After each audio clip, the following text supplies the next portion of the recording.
자, 오늘 말씀은 민수기 4장 1절에서 5장 31절까지 말씀인데요.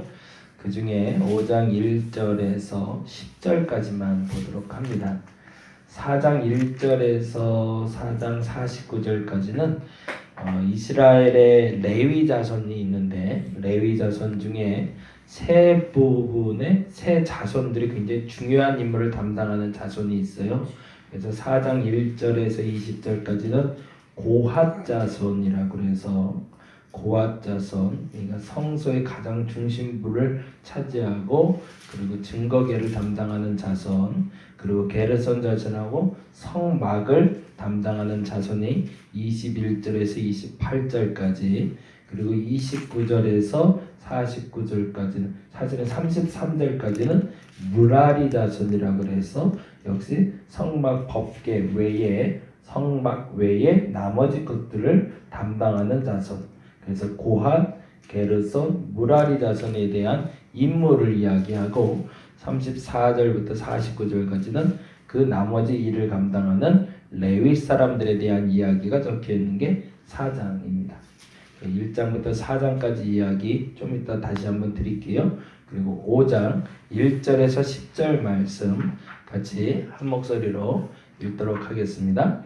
여호와께서 모세에게 말씀하여 이르시되 이스라엘 자손에게 명령하여 모든 나병 환자와 유출증이 있는 자와 죽음으로 부정하게 된 자를 다 진영 밖으로 내보내되 남녀를 막론하고 다 진영 밖으로 내보내어 그들이 진영을 더럽히게 하지 말라.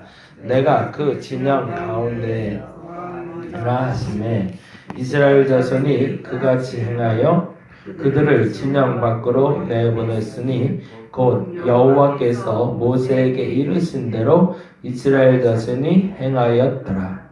여호와께서 모세에게 말씀하여 이르시되 이스라엘 자손에게 이르라. 남자나 여자나 사람들이 범하는 죄를 범하여 여호와께 거역함으로 죄를 지으면 그 지은 죄를 자복하고 그 죄값을 온전히 갚되 5분의 1을 더하여 그가 죄를 지었던 그 사람에게 돌려줄 것이요, 만일 죄값을 받을 만한 친척이 없으면 그 죄값을 여호와께 드려 제사장에게로 돌릴 것이니 이는 그를 위하여 속죄할 속죄의 순환과 함께 돌릴 것이니라. 이스라엘 자손이 거제로 제사장에게 가져오는 모든 성물은 그의 것이 될 것이라. 사람이 구별한 물건은 그의 것이 되나니 누구든지 제사장에게 주는 것은 그의 것이 되느니라. 아멘. 오늘 중요시 여겨야 되는 말씀이 5장 3절 말씀인데요. 5장 3절에 이런 말씀이 있어요. 3절만 다시 한번 볼까요? 남녀를 막론하고 다 진영 밖으로 내보내어 그들이 진영을 더럽히게 하지 말라. 내가 그 진영 가운데에 거하느니라. 거기다가 좀 줄을 쳐주세요. 내가 그 진영 가운데에 거하느니라. 어저께 밤에 잠자려고 그러는데 우리 아들이 이제는 좀 나이가 이제는 좀 대화가 될 때가 됐나 봐요. 초등학교 5학년이 되니까 궁금한 게 많아지는데 올해는 여러분 기도해 주세요. 방언 받고 싶대요. 네, 올해 소망이 올해 기도 제목을 적었는데 방언 받고 싶어서 이거 방언이 뭔지는 아냐? 그랬더니만 그거 뭐 이상한 말 하는 거 있잖아 그러더라고요. 그러면서 친구들이 그렇게 기도하는 게 부러워 보였나 봐요.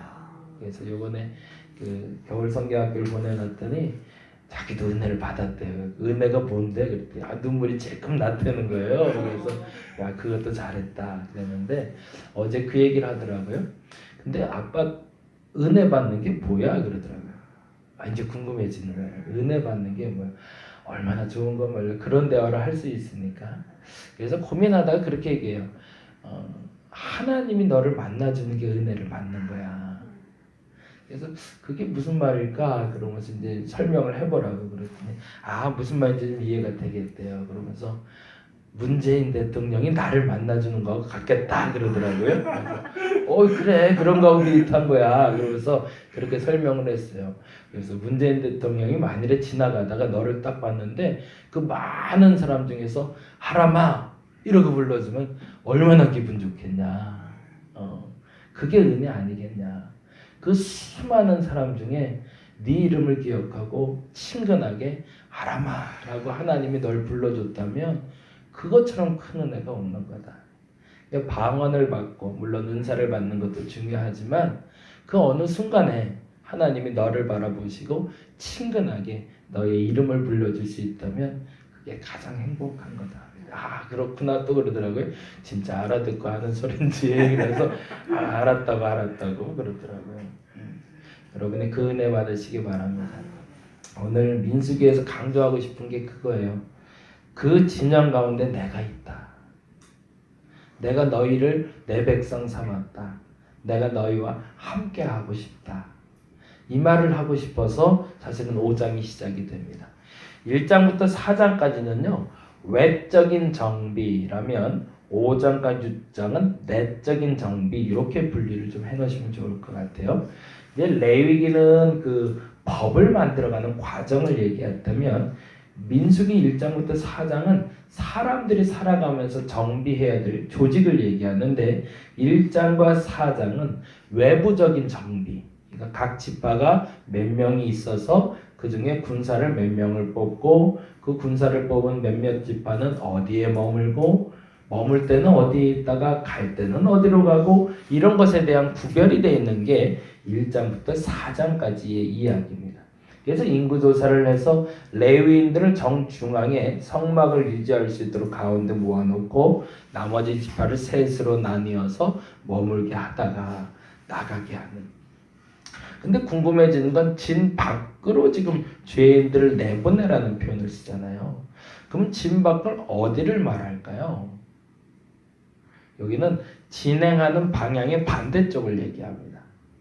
그 동쪽이 이스라엘 백성들에겐 전진하는 방향이 돼요. 동쪽이. 그러니까 해 뜨는 쪽에 대한 예전부터 그 이상향은 있는 것 같아요. 이제 동쪽으로 이제 나가게 되니까 서쪽이 끝쪽이 되겠죠. 그래서 이 서쪽 진의 밖 거기다가 이제 주검을 버리고 쓰레기를 버리고 이렇게 하게 되어 있습니다. 그러니까 진영 밖에 버렸다, 진영 밖으로 내쫓았다라고 할 때 여러분이 생각할 때 동쪽이 아닌 서쪽 끝, 그러니까 그 이스라엘 백성들이 머무는 그 바깥 지역으로 예를 들어서 좌우로 버리게 되면 계속 옆에서 보게 되니까 그래서 버린다라는 표현을 쓸 땐 서쪽 끝이다라고 생각하시면 될 것 같아요. 그리고 나서 5장 전체는 5장하고 6장은 크게 네 가지의 내적인 정비를 얘기하는데 이렇게 한번 좀 정리해 놓고 오늘은 두 가지만 보겠습니다. 5장 1절에서 4절까지는 정결에 대한 이야기입니다. 정결 유지. 어떻게 하면 깨끗할 수 있을까?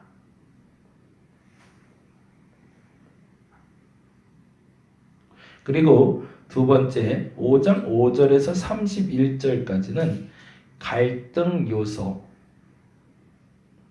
해결법 뭐 이렇게 적어 놓으시면 좋겠네요. 갈등 요소 해결.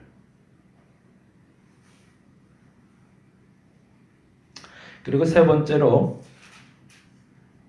6장 1절에서 21절까지가 우리가 잘 아는 나실인, 이제 내일 얘기하게 될 텐데 나실인이라는 사람들에 대한 규례를 얘기하고요. 이분은 내일 다시 한번 설명드릴게요. 그리고 마지막 네 번째로 6장 22절에서 27절까지 축복의 핵심에 대해서 말하고 있습니다. 축복의 핵심.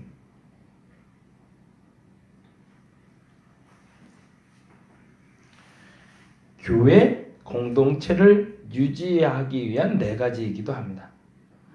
그 교회 공동체를 유지하기 위한 외적인 네 가지는, 외적인 것들에 대해서는 1장부터 4장에 기록이 돼서 우두머리를 세우고 섬기는 일을 하고, 제사장은 무슨 일을 해야 되고, 그리고 성막을 지키는 사람은 누구고, 내쫓아야 될 사람들은 누구고, 교회에서 나가야 되는 사람들도 있다는 게 좀 슬프지만 어쨌든 그 구별점이 있어야 된다는 것이고, 내적인 구분, 그러니까 교회 안에서는 이 네 가지를 지켜야 되는데, 다시 한번 이렇게 단어로 적자면 5장 1절에서 4절은 정결이라고 적으시면 돼요. 정결 유지라고 아까 적었었죠. 정결. 그리고 5장 5절에서 31절까지는 화목. 그리고 6장 1절에서 21절까지는 헌신, 나시린에 대한 이야기라며 헌신 이야기를 하고, 그리고 마지막에 6장 22절에서 27절까지는 축복이라고 적으시면 좋겠습니다. 자, 이제는 잠깐 정리를 할게요. 하나님의 교회가 세워지면서 하나님의 교회 공동체를 바라보는 하나님의 입장에서 내가 너희와 함께 있어 라고 말할 때 첫 번째로 하나님이 강조하고 싶은 건 정결함이라는 겁니다. 정말 깨끗한가? 정말 너희들 부정하지 않고 정결하게 살고 있는가? 스스로 물을 수 있어야 된다는 겁니다. 근데 그러면서 5장에서 처음에 말한 건 우리가 잘 알고 있는 나병 환자와 유출증에 대해서 이야기하고 죽음에 대해서 이야기하고 있습니다. 5장 2절을 볼까요? 같이 한번 읽어보겠습니다. 이스라엘 자손에게 명령하여 모든 나병 환자와 유출증이 있는 자와 죽음으로 부정된 자를 다 진영 밖으로 내보내야 되라고 되어 있습니다. 그래서 나병과 유출증과 죽음의 공통점은 전염성이 있는 것이 첫째, 전염성이 있다는 것. 그리고 두 번째는 아주 작은 것으로 시작한다라는 겁니다. 우리의 죄에 대해서 이 두 가지를 우리가 직시해야 된다는 겁니다.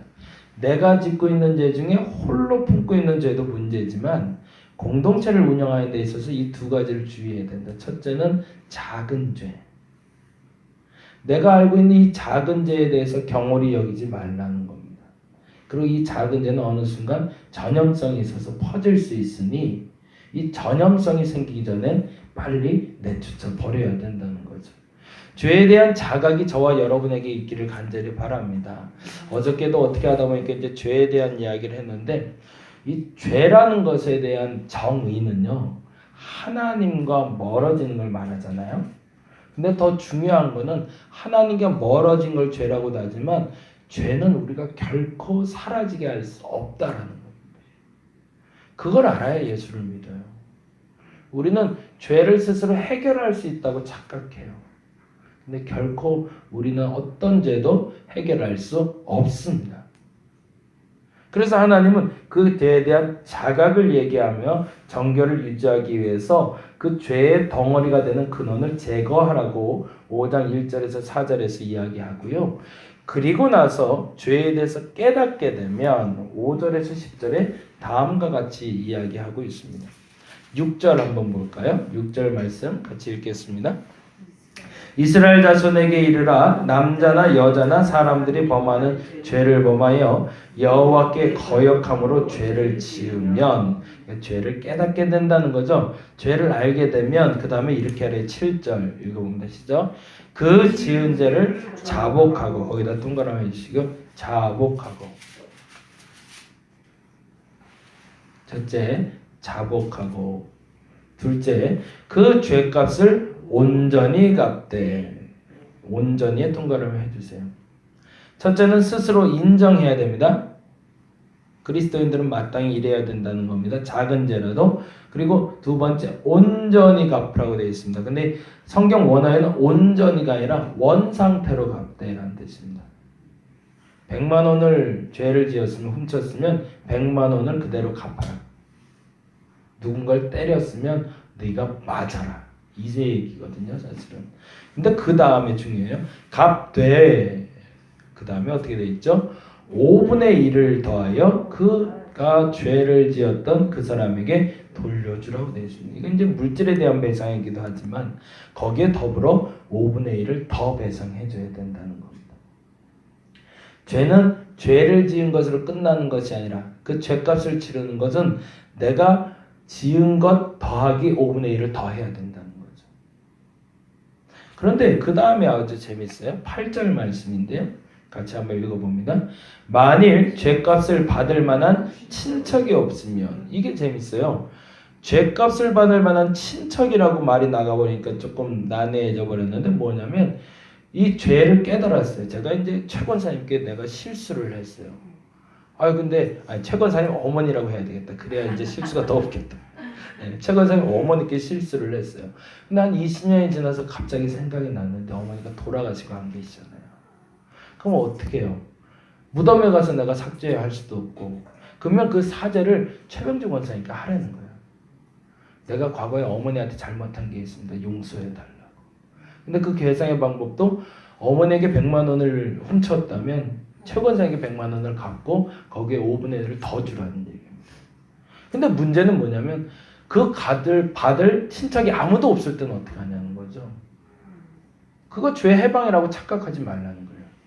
야, 난 무서운 분이신 거죠. 그렇게 해서 죄값을 치를 사람이 아무도 없으면 어떡하죠, 하나님? 당당히 하지 마라. 착각하지 마라. 그러면 어떻게 해?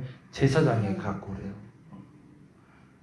아무도 받을 사람이 없으면 하나님께 와서 그 죄를 고해라. 그럼 하나님 정말 죄송합니다. 내가 죄를 갚고 싶은데 아무에게도 갚을 수 없으니 이 죄값을 하나님 받아달라고. 그리고 하나님께 드리라는 겁니다. 어저께도 그 얘기 드렸지만 죄에 대해서는 대가를 달게 받을 수 있어야 됩니다. 기쁘게 받을 수 있어야 됩니다. 그래야 그리스도인이 됩니다. 우리가 이 죄성에 대해서는 밝아져야 됩니다. 맑아져야 됩니다. 미투 운동을 계속 하다 보니까 이제 벌써 익숙해져 버린 것 같아요. 그래서 이제는 이 미투 운동을 벌이는 여자들에 대해서 다시 공격하기 시작했고, 그리고 거꾸로 이제는 그 말을 하는 것이 이제 또 묻히는 현상이 또 나타나고 있네요. 그리스도인들은 안 그랬으면 좋겠습니다. 특히 우리는 안 그랬으면 좋겠어요. 여러분이 기도할 때마다 떠오르는 죄에 대해서 하나하나 정리해 가시기 바랍니다. 그래서 그 정리가 된 후부터 하나님의 은혜가 임한다는 걸 기억하시고, 근데 중요한 건 그 죄에 대해서 대가를 치는 것은 원상태의 죄뿐만 아니라 그 이상의 죄값을 치러야 된다는 것도 인정하고 치르시라는 겁니다. 그러면 회복시켜 주신다는 얘기입니다. 그 얘기가 아까 말씀드린 대로 정결과 화목에 대한 기준이 됩니다. 저와 여러분이 그리스도 안에서 이 정결함과 이 화목함을 유지할 수 있기를 간절히 바랍니다. 죄송해요. 계속 죄 얘기를 하는 설교 하기는 별로 싫은데 어떻게 하면 사순절이라 그런지 이 본문들이 계속 그렇게 우리에게 오네요. 한번 그 여러분의 죄성을 다시 한번 묵상하시기 바랍니다. 혹여 그 누군가에게 내가 배상해야 될 죄가 있지 않았나, 말, 행동들도 마찬가지. 그래서 오늘 이 시간에 그 죄에서 자유로울 수 있는 저와 여러분이 되시기를 간절히 바랍니다. 기도하겠습니다. 죄에 대해서 자유롭지 않으면 그리스도인이 아닙니다. 거꾸로 말하면 그리스도인이 아니면 우리는 죄에서 자유로울 수 없습니다. 이것이 얼마나 감사한 일인지 모릅니다. 예수 그리스도의 십자가의 사건이 없었다면 우린 죄에서 해방될 수 없었던 사람들입니다. 근데 예수의 십자가 사건이 나를 죄에서 해방시켜 줬습니다. 이 말을 믿게 하여 주옵소서. 이 말을 신뢰하게 하여 주옵소서.